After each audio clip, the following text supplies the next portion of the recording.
श्री शिवाय नमस्तुभ्यम। हर हर महादेव।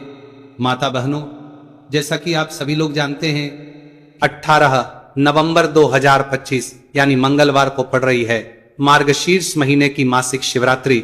और दोस्तों, यह वह तिथि है जो मार्गशीर्ष महीने में पड़ने वाली सबसे बड़ी तिथि है, क्योंकि यह मंगलवार के दिन पड़ रही है और हमारे हिंदू धर्म में इसका बहुत ही बड़ा और विशेष महत्व होता है। पूज्य गुरु जी ने कहा है कि अगर कभी भी मौका लग जाए और मार्गशीर्ष महीने की शिवरात्रि तिथि मंगलवार को पड़ जाए तो आप लोगों को सिर्फ और सिर्फ 11 गेहूं के दाने वाला उपाय तो अवश्य ही करना चाहिए, क्योंकि इन दोनों तिथियों का संयोग बहुत ही कम आता है। इसी के साथ दोस्तों, गुरु जी ने कहा है कि जब भी मार्गशीर्ष महीने की शिवरात्रि तिथि पड़े तो आप लोगों को सिर्फ और सिर्फ 11 गेहूं के दाने वाला उपाय तो अवश्य करना। यह उपाय इतना खास है कि अगर आपने सही मुहूर्त पर सही क्रिया अनुसार 11 गेहूं के दाने वाला उपाय कर लिया, जो प्राचीन काल के समय का महा उपाय है, तो मान के चलिए दोस्तों, महादेव जी के आशीर्वाद से आपके जीवन का कितना ही बड़ा दुख हो उससे आपको मुक्ति मिल जाएगी। आपकी कोई भी मनोकामना हो, मान लीजिए आप नौकरी की तैयारी कर रहे थे तो आपकी नौकरी लग जाएगी, आपका बंद पड़ा व्यापार चल पड़ेगा। और दोस्तों, आप जिस बीमारी से आप बहुत दिनों से परेशान थे उस बीमारी से आपको मुक्ति मिल जाएगी। आपके जीवन में धन आना शुरू हो जाएगा, आपके जीवन में धन आने के नए नए रास्ते खुल जाएंगे। और मान के चलिए दोस्तों, फिर आपको किसी भी प्रकार की परेशानी का सामना नहीं करना पड़ेगा। इसीलिए दोस्तों, 18 नवंबर मंगलवार के दिन आप लोगों को इस वाले उपाय को जरूर कर लेना है। भले ही आपने पूरे साल भर इस उपाय को ना किया हो, पर अगर आपने इस मार्गशीर्ष महीने में पड़ने वाली शिवरात्रि तिथि के दिन अगर इस वाले उपाय को कर लिया तो आपको इस उपाय को करने का वह फल मिलेगा जिसकी आपने कभी भी नहीं करी होगी। इसीलिए आप लोग इस गेहूं वाले उपाय को एक बार जरूर कर लेना, ताकि आप लोगों के हाथ से यह मौका ना जा सके और आपको इस उपाय को करने का फल मिल सके। दोस्तों, यह उपाय पंडित जी ने अपनी अभी की ही शिव महापुराण की कथा में बताया है, जो इस उपाय को आज हम आपको बहुत अच्छे से समझाने वाले हैं। इस वीडियो को देखने के बाद इस उपाय को समझने के लिए आपको कोई और वीडियो को देखने की जरूरत नहीं पड़ेगी। तो दोस्तों, इस उपाय को आपको कैसे करना है, कब करना है, कहां पर करना, और उपाय को करते समय आपको किन किन गलतियों को नहीं करना है और आपको किन किन बातों का ध्यान रखना है, ये सारी जानकारी हम आपको इस वीडियो में देंगे। तो चलिए भक्तों, उपायों को शुरू करते हैं। अगर आप भी चाहते हैं कि महादेव जी का आशीर्वाद आप पर सदैव बना रहे तो वीडियो को लाइक करें, चैनल को सब्सक्राइब करें और कमेंट बॉक्स में हर हर महादेव जरूर लिखें। और अपने फायदे के लिए, गरीबी दूर करने के लिए इस वीडियो को पूरा देखकर जाना। यदि आज आपने वीडियो को बीच बीच में से देखा, काट काट कर देखा, तो जीवन में आपको कभी सफलता हासिल भी नहीं होगी। दोस्तों, ये 18 नवंबर मंगलवार शिवरात्रि तिथि का दिन ये इतना खास होता है, इतना महत्वपूर्ण होता है। देखा गया है कभी कभी बड़े बड़े पूजा पाठ अनुष्ठान से जो मनोकामना पूर्ण नहीं होते, वो कहा गया है 18 नवंबर मंगलवार के दिन एक छोटे से उपाय करने से ही आपकी मनोकामना पूर्ण हो जाती है। अब हम समझते हैं इस वाले उपाय को हमें करना किस समय है। इस 11 गेहूं के दाने वाले उपाय को हमें मार्गशीर्ष महीने के मंगलवार के दिन करना किस समय है। तो देखिए, इस उपाय को करने का जो समय है वह सुबह का समय है और शाम का समय है। अब देखिए, यहां पर हम मुख्य रूप से सुबह का समय नहीं बोलेंगे, क्योंकि 18 नवंबर मंगलवार शिवरात्रि तिथि का दिन है और इस दिन प्रदोष काल के समय का बहुत महत्व होता है। बाकी अगर सुबह के समय भी करेंगे तो भी अच्छा होगा, उसमें कोई भी दिक्कत वाली बात नहीं है। तो चलिए जानते हैं इस विशेष उपाय के बारे में। लेकिन उससे पहले एक प्रार्थना, अगर आप इस चैनल पर नए हैं तो आप इस वीडियो को लाइक करें, चैनल को सब्सक्राइब करें और कमेंट बॉक्स में आप अपनी राशि या अपना नाम जरूर डाल दें, क्योंकि हम राशि से भाग्य भी बताते हैं और भाग्य में चल रही परेशानियों को दूर करने के लिए वो आसान से आसान उपाय भी बताते हैं। तो चलिए अब हम अपने सबसे पहले उपाय की बात कर लेते हैं। देखो, गुरु जी ने कहा है कि अगर मंगलवार के दिन शिवरात्रि तिथि पड़ जाए तो इस दिन आपको 11 गेहूं के दाने वाला उपाय तो अवश्य ही करना चाहिए। देखो, ये उपाय, यदि आपके जीवन में कर्जा बहुत अधिक है, आपके जीवन में संकट बहुत अधिक रहते हैं, आपके ऊपर बहुत अधिक विपदा आ रही है, बार बार आपको अपने व्यापार में और अपने धन में हानि देखने को मिल रही है कि आपको प्रत्येक कार्य में हानि हो रही है, तो आपको यह उपाय करना चाहिए। देखिए, इस उपाय के लिए आपको 11 गेहूं के दाने आपको लेने हैं। ठीक है, 11 दाने लेने के बाद में आपको जरूरत होगी चावल के दानों की। 11 चावल के दाने और 11 गेहूं के दाने और चावल के दाने खंडित नहीं होने चाहिए। अब आप कहोगे भैया गेहूं कहां से लेने हैं? देखो, आपको किसी भी किराना स्टोर पर गेहूं के दाने आपको आसानी से मिल जाएंगे, जाकर लेना, ठीक है ना। 11 गेहूं 11 चावल के दाने लेने हैं। साथ ही साथ आपको एक तांबे का लोटा है और उस तांबे के लोटे में आपको जल भरना है। जल आपका खुद के घर का होना चाहिए, मंदिर का नहीं होगा। अब आप ये सब सामग्री लेकर पहुंच जाओगे महादेव के शिवलिंग के पास में। शाम के टाइम पे प्रदोष काल में देखो, जब आप ये उपाय कर रहे हो तो अपना फेस रखना उत्तर दिशा, नॉर्थ डायरेक्शन की तरफ।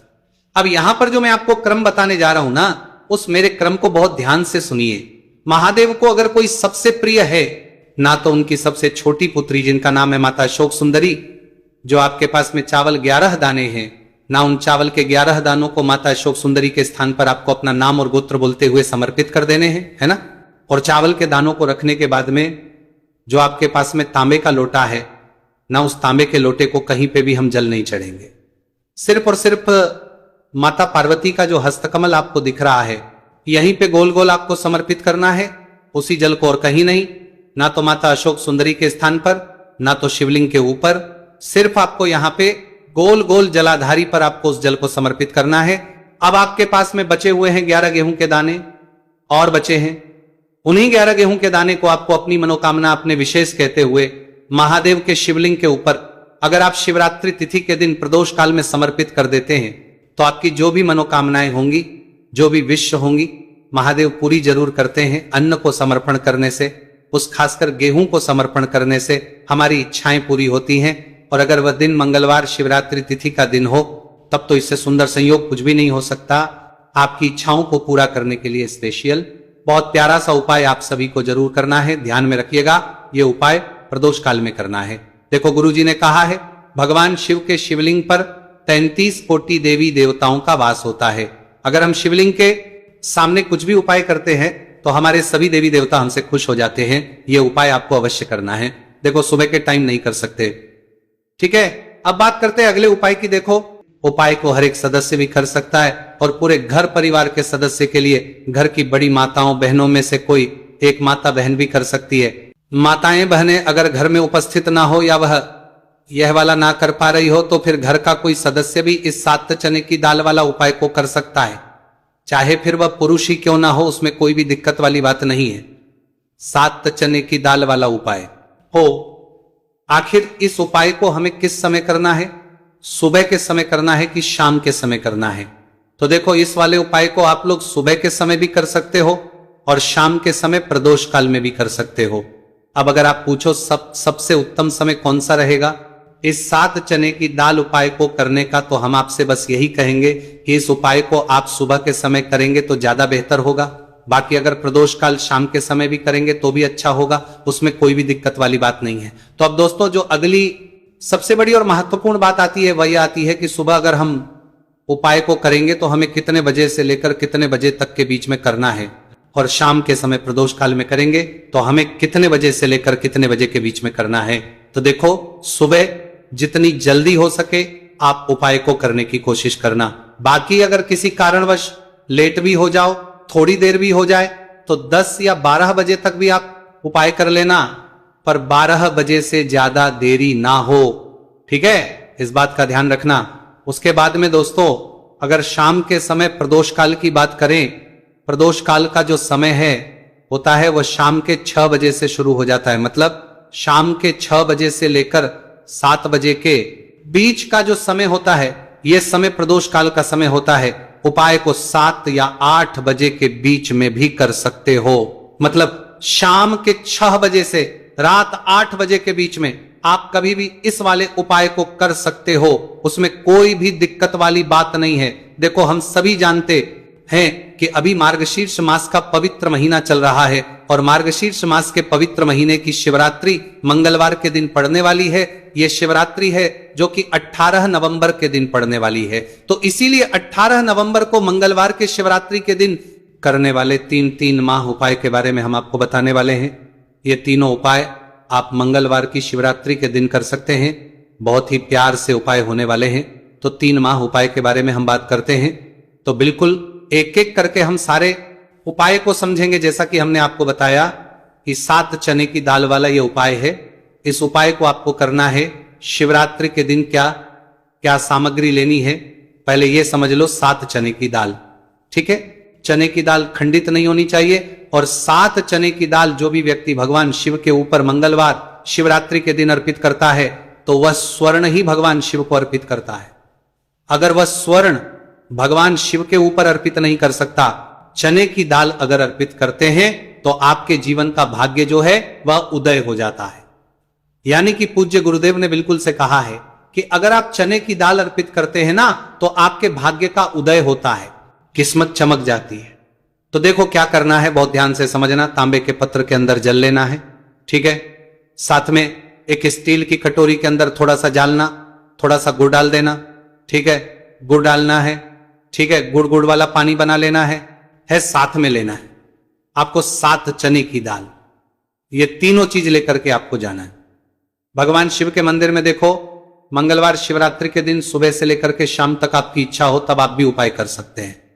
अब आपको क्या करना है, सबसे पहले क्या करेंगे, जो चने की दाल है, चने की दाल को आप गुड़ वाला जो जल है ना उसके अंदर आपको दाल देनी है। साथ ही चने की दाल ले रहे हैं या 3 चने की दाल भी ले रहे हैं ना, तो आपको गुड़ वाले जल के अंदर दाल देनी है, थोड़ा सा गुड़ वाला जल देना, ठीक है। और जब गुड़ वाले जल के अंदर आप डालोगे ना तब आपको बृहस्पतेश्वर महादेव का स्मरण करना है। देखो बृहस्पतेश्वर महादेव का नाम लेते हो ना आप तो गुरु ग्रह मजबूत होता है, और गुरु ग्रह मजबूत होता है ना तो आपको आपके भाग्य का साथ मिलता है। यानी कि जो भी आपको भी कम कर रहे हो ना तो उसमें आपको सफलता मिलती है, ठीक है। क्या करना है, चने की दाल डाल दी। अब आपको क्या करना है, तांबे का जो पत्र है, अब आपको क्या करना है, ये जो चने की दाल है और गुड़ में से जल जो है जिसमें आपने डाली है, ये चने की दाल और गुड़ में जल भगवान शिव के शिवलिंग पर आपको अर्पित कर देना। श्री शिवाय नमस्तुभयम का जाप करते हुए देखो जो भी व्यक्ति आज के दिन मंगलवार शिवरात्रि के दिन भगवान शिव के ऊपर चने की दाल अर्पित करता है तो उसकी किस्मत जो है चमकते गजती है। देखो जो भी आप व्यापार कर रहे हैं आज, जैसे कि आप कपड़े का व्यापार कर रहे हैं या सोनी चांदी का व्यापार कर रहे हैं या किसी भी चीज का व्यापार कर रहे हैं, आपको आपके व्यापार का स्मरण करना है और उसके बाद श्री शिवाय नमस्तुभयम का जाप करते हुए आपको अर्पित करना है। व्यापार का स्मरण करना कि यह मेरा व्यापार है, महादेव आपकी कृपा से मेरा जो व्यापार है अच्छे से चलने गज, ऐसी आपको कामना करते हुए आज के दिन आपको चने की दाल अर्पित करनी है। इस प्रकार से यह उपाय करना है।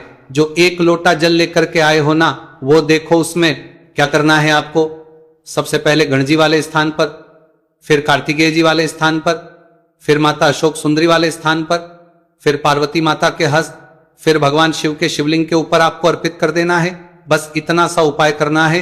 आपका जो भी व्यापार बैंड भी हो गया होगा या बैंड होने के कागर पर भी होगा, तो ये उपाय एक बार करके देखिए, निश्चित ही आपको फायदा जरूर मिलेगा। आपकी जीवन के सारी कठिनाई है जो है वो महादेव जरूर करेंगे। तो ये हो गया पहले उपाय। देखिए अब हम बात करते हैं दूसरों की। आपके जीवन में आपके घर में कोई भी परेशान है, कोई भी तकलीफ है, वो महादेव स्वयं ही इसे दूर कर देंगे। बहुत ही प्यार सा उपाय है, मंगलवार शिवरात्रि के दिन करना है। आपको लेना है पीला चंदन, ठीक है। थोड़ा थोड़ा सा कटोरी के अंदर पीला चंदन लेना है, साथ में तांबे के पत्र के अंदर जल लेना है। देखो बहुत ही प्यार सा उपाय है। अब आपको क्या करना है, महादेव के मंदिर में जाना है और उसके बाद देखो ये आपको 7 बिंदी वाला ये उपाय है। 7 बिंदी वाला आपके घर सारी परेशानियां अवकाशन को दूर करने वाला है। ये मैं आपको मंगलवार शिवरात्रि के दिन शाम के समय प्रदोष काल के समय करना है। देखो प्रदूषण का समय तो आपको सबको मालूम है ना। देख पूज्य गुरुदेव हमेशा कहते हैं कि प्रदोष काल का जो समय होता है वह सूर्यास्त के 45 मिनट पूर्व शुरू हो जाता है और सूर्यास्त के 45 मिनट बाद तक राहत है। अब देखो 7 वाला ये उपाय है। आपको क्या करना है, आपके सीधे हाथ की चिट्ठी उंगली के पास वाली उंगली है जिसे अनामिका उंगली कहते हैं, ठीक है। अनामिका ही उपयोग आपको करना है। देखो क्या करना है, सबसे पहले आपको गणेश जी वाले स्थान पर एक बिंदी लगानी है, ठीक है। फिर उसके बाद वापस से चंदन के अंदर आपकी उंगली जानी चाहिए फिर, और कार्तिकेय जी वाले स्थान पर अर्पित करना। फिर चंदन की कटोरी के अंदर उंगली जानी चाहिए। फिर माता शुभ सुंदर वाले स्थान पर अर्पित करना। देखो कई लोग क्या करते हैं कि गणेश जी पर लगा दी, कार्तिकेय जी पर लगा दी, फिर अशोक सुंदरी पर लगा दी, यानी कि बार बार डबोक नहीं है उंगली, ठीक है। तो ऐसा नहीं करना। आपको समझ में आई आपको बात, आपको बार बार है उंगली, ठीक है। आपको गणेश जी वाले स्थान रिपीट कर दी, कार्तिकेय जी वाले स्थान पर कर दी, तीसरी जो है माता अशोक सुंदरी वाले स्थान पर अर्पित कर दी। देखिए चौथी जो है वो पार्वती माता के हस्तकमल के वहां पर करनी है। पांचवी जो है वो आपको जलधारी के बिल्कुल कोनी में आपको अर्पित करना है। फिर उसके बाद भगवान शिव के शिवलिंग के पीछे तरफ आपको यह कोनी में अर्पित करनी है, जो जैसे जलधारी की कोनी में अर्पित करिए, इसका विपरीत जो शिवलिंग के पीछे ये रहा है ना, वहीं पर कोनी पर अर्पित करनी है। लेकिन तुम्हें टिक्की जो है भगवान शिव के शिवलिंग पर आपको अर्पित करना है। श्री शिवाय नमस्तुभयम का जाप करते हुए आपकी जीवन की जो भी परेशानियां हैं, घर के जो भी क्लेश है, वह सब दूर हो जाए, ऐसी कामना करते हुए आपको कुट्टी के लगा देनी है। और अंत में एक लोटा जल जो आप लेकर के आए हैं, वह भगवान शिव के शिवलिंग पर श्री शिवाय नमस्तुभयम ओम का जाप करते हुए आप अर्पित कर सकते हैं। तो बहुत ही प्यार उपाय था। देखो 7 बिंदी वाला यह उपाय था। तो इस प्रकार से आप ये उपाय कर सकते हैं और आपके जीवन की साढ़े नया घर के सारे के लिए जो है वह दूर हो जाएंगे। घर में खुशी आएगी और आपके भाग्य का दय होगा। हमने 2 उपाय के बारे में बात कर ली। अब हम बात करते हैं तीसरी उपाय की। इस उपाय के लिए आपको मात्र एक बेलपत्र लेना है। ठीक है, बेलपत्र ले लिया। साथ में लेना है आपको पीला चंदन और उसके साथ में लेना तांबे के पत्र के अंदर जल। ये तीनों चीज लेकर के भगवान शिव के मंदिर में आपको जाना है। आ गई आपको बात समझ में? अब इस उपाय को समझना। ये जो बेलपत्र है या बेलपत्र, आपकी जो भी इच्छा है वो बोल करके मां माता अशोक सुंदरी के स्थान पर आपको टच करना है। ठीक है, रखना नहीं है, टच करवाना है। टच कैसे कराओ? गढ़ का जो हिस्सा होगा वो जल्लाद की तरफ होगा और पेट का हिस्सा महादेव की तरफ होगा। टच करके वापस से लेना और उसके बाद जो पीला चंदन लेकर के आए हो ना, पीली चंदन की एक टिकी, आपको ये जो तीनों पत्तियां के बीच में जो दांडी है ना, यहां पर आपको पीले चंदन की टिकी जो है आपको लगा देनी है। आपकी जो भी मनोकामना है वो बोल करके आ गई। आपको बात समझ में? और उसके बाद ये जो बेलपत्र है महादेव के शिवलिंग के ऊपर अर्पित करना है। डंडे का हिसाब जलधारी की तरफ होना चाहिए। देखो आपकी जो भी मनोकामना है विशेष, वो आपको बोलना है इस मंगलवार शिवरात्रि के ऊपर। देखो जब आप अशोक सुंदरी वाले स्थान पर रखोगे तब भी आपकी मनोकामना बोल करके उठाना। फिर उसके बाद भगवान शिव के शिवलिंग पर आपको चंदन लगा करके अर्पित कर देना है। तब भी आपको जल जो है वो आपको इस बेलपत्र के ऊपर आपकी जो भी कामना है वह बोल करके श्री शिवाय नमस्तुभयम बोलकर अर्पित कर देना है। जो भी व्यक्ति 18 नवंबर मार्गशीर्ष मास महीने के मंगलवार शिवरात्रि पर पीला चंदन शिव के शिवलिंग पर इस प्रकार से अर्पित करता है तो उसके भाग्य का उदय होने लगता है। तो यह उपाय भी आप कर सकते हैं।